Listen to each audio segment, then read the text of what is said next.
Sì, intanto ribadisco che sono veramente molto emozionato perché essendo tifoso del Marsala sento molto questa responsabilità. Io quello che ci tengo a dire è stiamo tutti sereni, calmi, con i piedi per terra, perché non possiamo fare tutto quello che non si è fatto in 25 anni, farlo in 1 anno. Quindi chiedo un pochettino di pazienza perché stiamo costruendo e seminando, quindi, faremo dei campionati sicuramente. Il prossimo anno sarà un campionato difficile perché probabilmente ci sarà il Licata, ci saranno delle piazze importanti.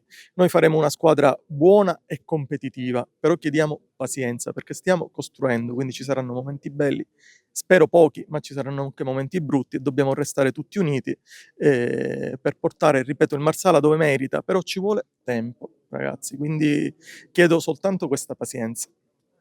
Avete deciso di riconfermare un trio importante, Picciotto, Ombra e soprattutto Schio, si è aggiunto Rosario Compagno, la squadra è completa, adesso si pensa non solo all'aspetto tecnico ma anche a una gestione diversa e lo state dimostrando con l'acquisizione del Palazzo di Vetro. Cosiddetto. Sì, diciamo è stato un investimento importante. Il primo è stato l'acquisizione della società perché abbiamo comprato una società in eccellenza che non capita spesso.